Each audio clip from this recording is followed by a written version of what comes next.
fast.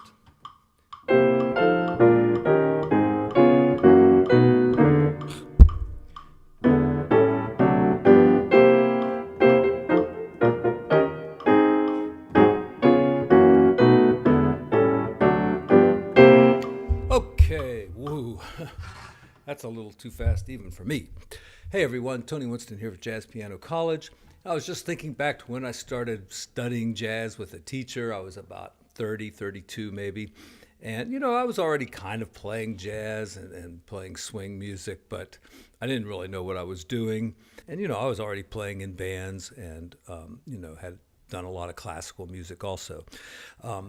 But the first thing we did was to study what we call open voicings. And, a closed voicing is just simply like if you take a C6 chord and play every single note of the chord like this, it's a closed voicing. If you leave out even just one note, we can call it an open voicing, but it's not very open. And what we did was we went through these Berklee College of Music chord formulas and came up with chords like this, and then took them around the cycle. And I have a 3-page study sheet here. It's down in the description. Click on the link. It'll just pop up and you can print it out. I mean, it's very straightforward, no charge.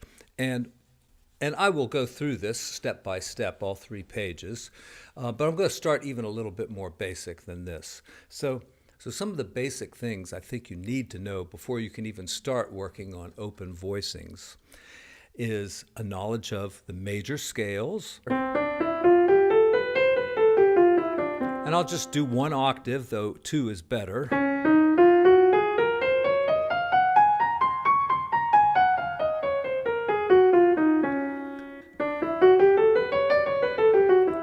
You should know them well. And then we're going to look at the major chord that we get from the major scale. Just note the first 5 notes, 1, 3, and 5. And we want to take this chord, in every key and have our fingers, be familiar with these shapes. And then we want to take this chord through the cycle of fifths. Okay? Now, maybe even before we do that, we should do some inversions like this.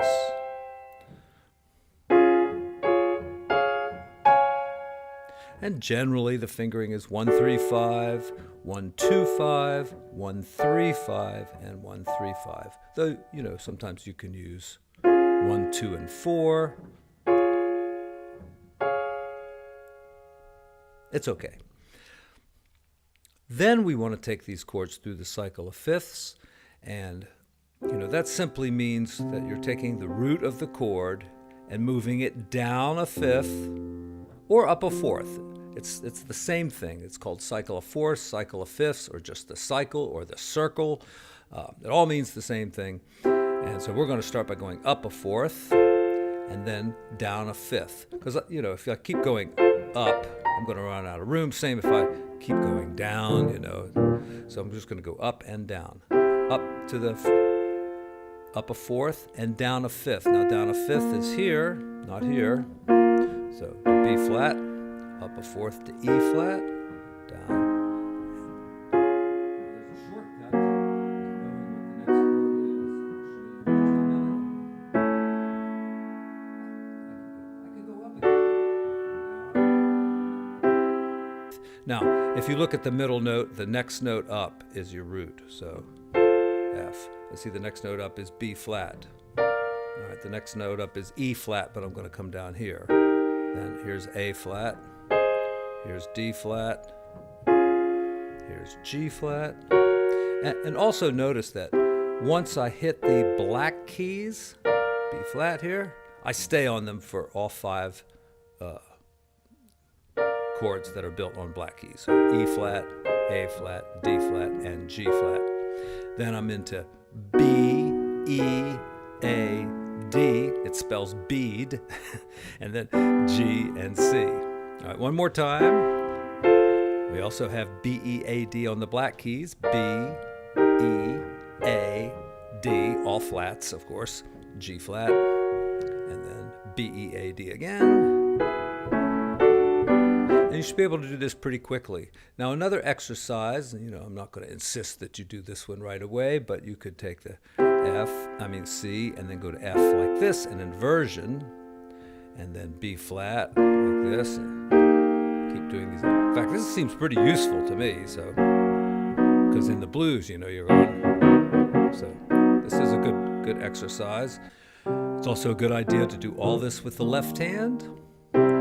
And other things that might be useful before we get into these open voicings is to practice the fifths, like this. Of course, that's just part of your chord, right? And also sevenths. I'm talking about dominant sevenths. Not dominant sevenths, but we could call this a minor seventh, right? This is a major seventh and a minor seventh. Now, it's confusing because when you say minor seventh, you could be referring to the interval or a minor seventh chord. But the minor seventh interval is also used for the dominant chord, which has a major triad. We're taking around this minor seventh interval through the cycle. I'll go up, down, up. Okay.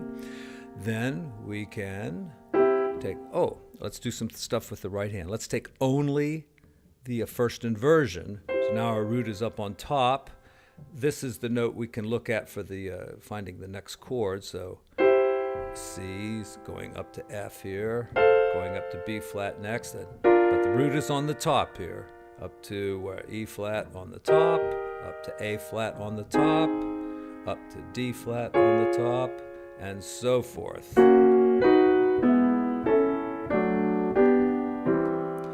And you'll also find, too, that a lot of times you'll have the same physical shape 3 times in a row, like G, C, F, all white keys. Now, anything built on B or B flat is going to be fairly unique. But for instance, E flat, A flat, and D flat, no matter what inversion you're playing, are going to be the same shape. In other words, you've got a white and 2 blacks. All right. Then a G flat is unique, all black keys, and B is unique. And then E, A, and D, just 1 black key and 2 whites. So keep your hand shape for those. And then you've got the 3 white keys. Okay. Now, let's put some of this together. Let's look at the page here. And it says the formulas work well for all the basic chord types. All right. So I'm not going to go through all these chord types. I'm going to focus on major sevenths, dominant sevenths, minor sevenths, and the 6th chords, and the minor 7 flat 5. The other ones are a bit, well, I was going to say rare, but the diminished chord isn't rare. But the diminished chord is just a pain in the butt to deal with. So let's just skip it for now. And let's do the major 7th first. And the formula, let's look down here a little bit. All right, it's just telling you to practice your butt off, basically. Practice all 9 chord types, 4 formulas, and 12 keys. Even as a fairly experienced 32-year-old piano player, I found this to be a pretty big job. And if you can't learn a couple of them pretty quickly, you're not going to be successful at getting all this stuff put together. It's going to take you so much time that you're not going to have time to practice the other stuff that's important, like playing songs. Let's focus on the things that are the most important. And we'll just take 1 chord formula to begin with. And we're going to use the major 7th. So we're going to follow the formula, 1, 7, and we've got 3, 5, 1. Now this one is particularly dissonant because we have a minor 9th interval here, which is painful to the ears unless you play it in a beautiful chord like this. For instance, in the key of E flat, it's got that in there, but Chick Corea starts off a song just like this.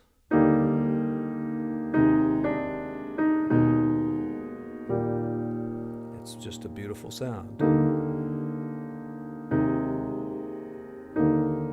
So, Get used to it. Let's go around the cycle. At some point, you got to quit using those little shortcuts and just know the next chord. So C, F, B flat, E flat, and so forth, all through the cycle. Use the metronome, maybe put 2 or 3 clicks on each chord. 1, 2, 3, 4, 3, 4.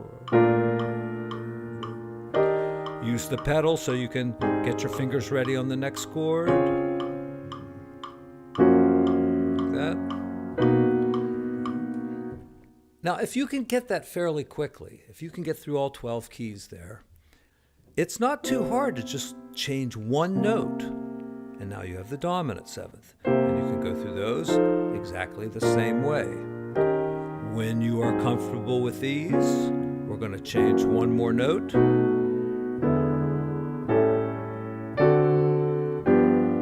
We're going to change the third and make it a flat 3. And we're still just using this first formula of 1, 7, 3, 5, 1.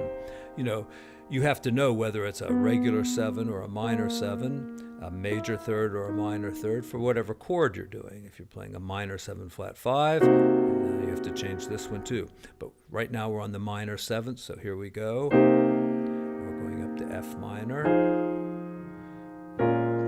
And if another thing to do that you should do before this, I guess, is just the minor triads through the cycle. Maybe the minor triads in first inversion.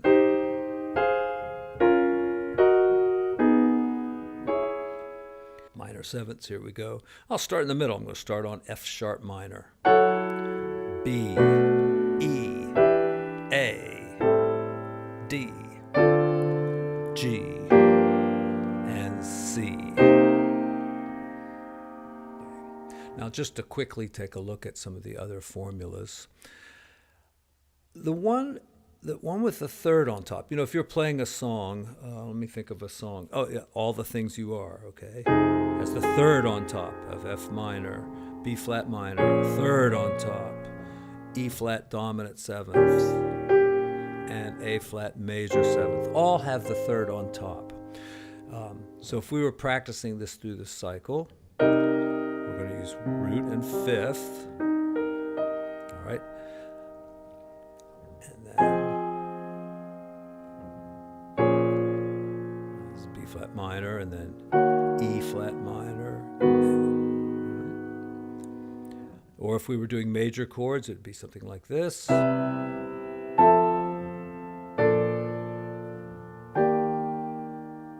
All the way through the cycle. And if we were doing dominant chords, we'd have this. As we're playing these tritones here.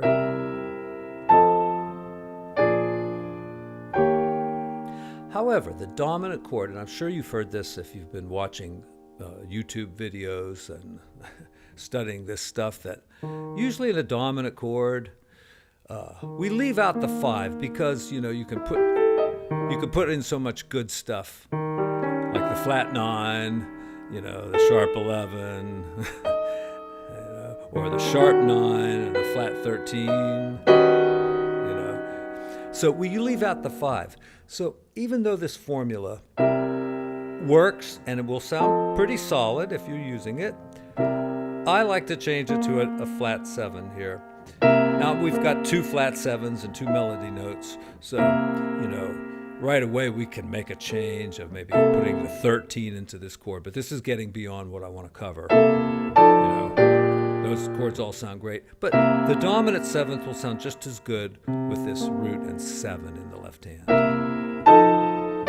Maybe even better. All right. Also, the minor 7ths will sound good this way as well.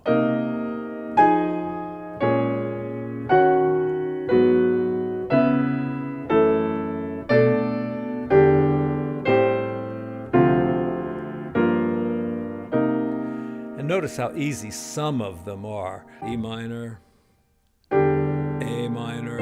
You know, my hands are just locked in the same shape. And even G minor here, you know, you just make a little adjustment, right? Get the same shape here and here. here and here is the same shape. And then actually we've got B, E, A, and D, all with white keys. So you will run into some easy patches, but the place to practice, of course, is where the hard stuff is, you know.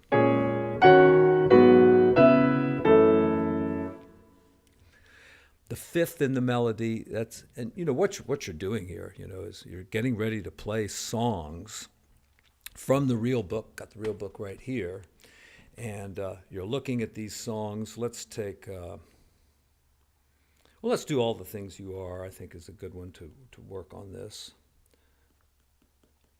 though there's a lot of chords in it. Here it is up above my head. You see the F minor. You've got to be able to identify what the melody note is. Is it root, third, fifth, or seventh, or something else? And we'll get to that in a minute. We're doing F minor here. The third is on top, so that's my formula. Or I could use the seventh down here if I like. And same with the dominant chord. We can use the seventh instead of the fifth. Even though the formula in Berklee College of Music, it calls for the fifth, we'll go with the seventh. And even here, the seventh is nice. You know, major and minor chords are more stable than the dominant chord. So the fifth makes the chord stable, whereas leaving it out gives it a little bit more of a floating quality. D flat, excuse me, D flat, you know, it's kind of too low for the major seventh, so there I use the fifth. Yeah, either one is good. And down there the fifth is best, same here. See how low it's getting. Now, there's a way of making these chords a little smaller. You get rid of the doubled note and move this up an octave. And then you've got a nice sounding there. So let me go again here. Where was I? Yeah. I could do it with the C minor too. Even the F, do the little versions. This one. And you could even just leave the extra note out if you want to. Another small version here. Because down here, you know, you have to play so softly and everything to make it sound good. If you go bang it out, it's just gonna sound bad. And here's D seventh with the seventh on top. We haven't talked about this chord yet. And there it is. It's very low. Maybe leave out the doubled note would be a helpful thing.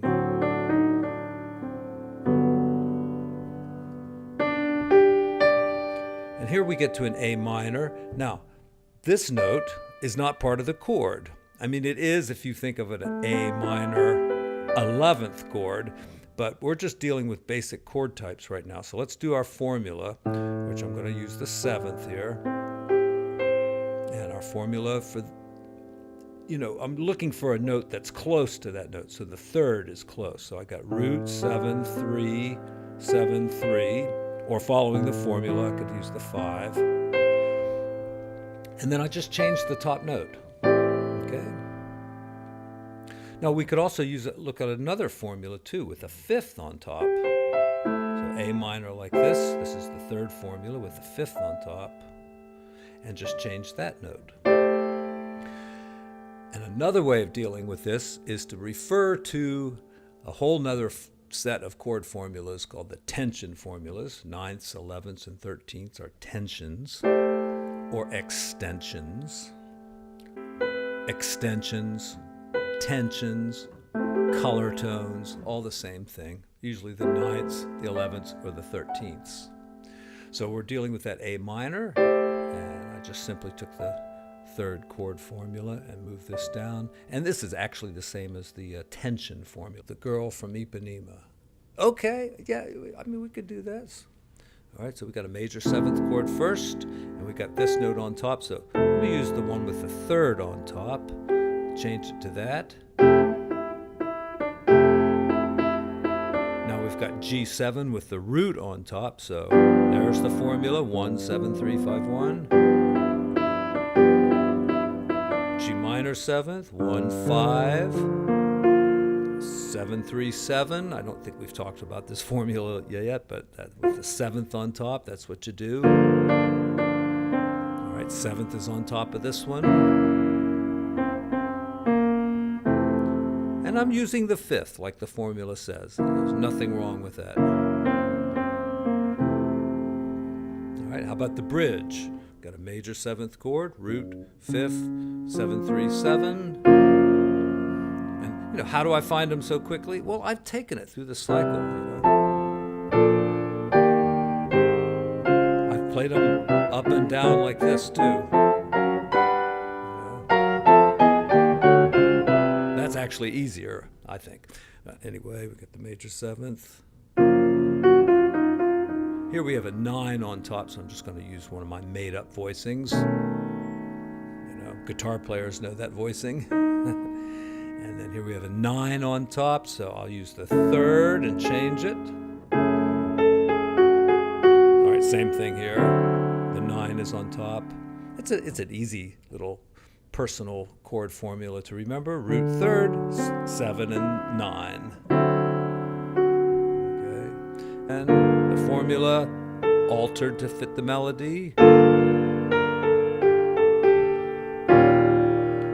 And there, I could have done it that way like I did the other ones, but I did the formula and altered the top note to fit the melody. All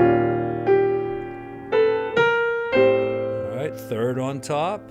And, once again, I sometimes will change the fifth to the seventh. All right, fifth on top would be this, so I'm going to change it to that. So like this. All right, there are better ways to do it, but this is a system, and it will give you good results. It'll make you sound like a pro. Let's use the third on top and alter that one. So like that. It's a big stretch, but it's going to sound pretty good. Oh, I didn't mean to play that F, but it's okay. All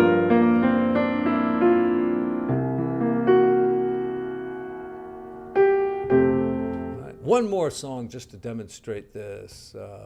Let's do Have You Met Miss Jones? Third is on top. Here's the diminished chord, okay? You can follow the formulas on these two, all right? This is root 5, 3, 7, 5. 7, 3, 5. Root 5, 7, 3, 5. These are hard ones to take through the cycle, How would you do it? Let's see. It's like this. I don't even know if I can do this. I guess I can.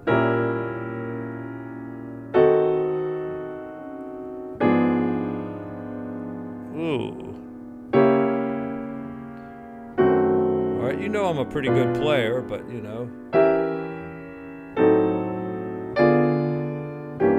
all have our weak spots.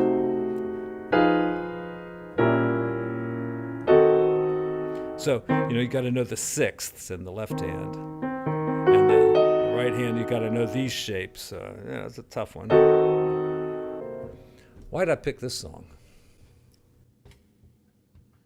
Do a long ago and far away. That's a really